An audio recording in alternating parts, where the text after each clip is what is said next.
적금으로는 평생 1억 모으기 어렵다고 느끼셨죠? 그런데 S&P 500 ETF를 활용하면 연 10% 수익률로 1억을 모을 수 있다는 말이 나옵니다. 과연 사실일까요? 이 영상에서 정치, 경제, 그리고 우리의 생활 속 현실까지 통합적으로 분석해드립니다. S&P 500 ETF는 미국의 대표 기업 500개에 분산 투자하는 펀드입니다. 마치 미국 경제 전체에 투자하는 것과 비슷한 효과를 내죠. 특징은 다음과 같습니다. 역사적으로 연평균 약 8에서 10% 수익률을 보여왔습니다. 분산 투자 효과로 개별 종목 리스크가 낮습니다. 장기적으로 우상향한다는 점에서 은퇴 준비 수단으로 각광받습니다. 즉, 단순히 종목을 고르는 것이 아니라 미국 경제 전체에 투자하는 셈입니다. 하지만 연 10% 확정 수익은 오해입니다. 첫째, 과거 평균이지 미래 보장은 없습니다. 둘째, 글로벌 금융위기, 팬데믹 같은 위기 때는 30에서 50% 폭락하기도 했습니다. 셋째, 원화 환율 변동이 수익률에 직접 영향을 줍니다. 원화가 강세면 수익이 줄어듭니다. 즉, 안정적인 자산처럼 보이지만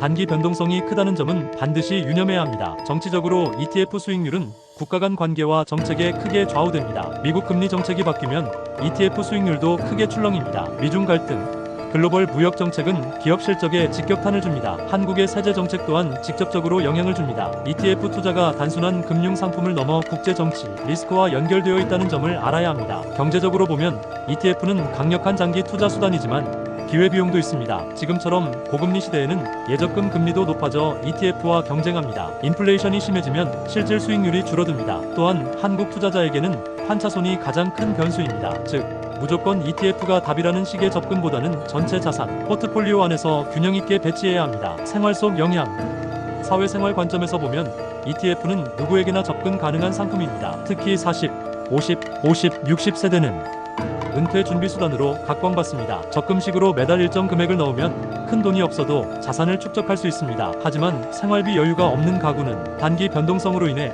심리적 불안을 크게 겪을 수 있다는 점도 현실입니다. ETF 투자에서 현명해지는 방법은 단순합니다. 첫째, 적립식 투자로 장기 분산 투자를 하세요. 한 번에 큰 돈을 넣지 말고 매달 일정 금액을 꾸준히 투자하는 방식이 리스크를 낮춥니다. 둘째, 자산 비중을 조절하세요. ETF만이 아니라 예적금, 채권, 현금 비중도 함께 가져가야 안정적입니다. 셋째, 환율 리스크를 고려하세요. 달러 자산의 비중을 전체 포트폴리오와 비교해 조정하는 것이 필요합니다. 여러분은 어떻게 생각하시나요? ETF 투자가 노후 준비의 최고의 방법이라고 보십니까? 아니면 위험한 선택일까요? 적금식 투자, 포트폴리오 분산, 환율 관리 중 여러분이 가장 중요하다고 생각하는 포인트를 댓글로 남겨주세요.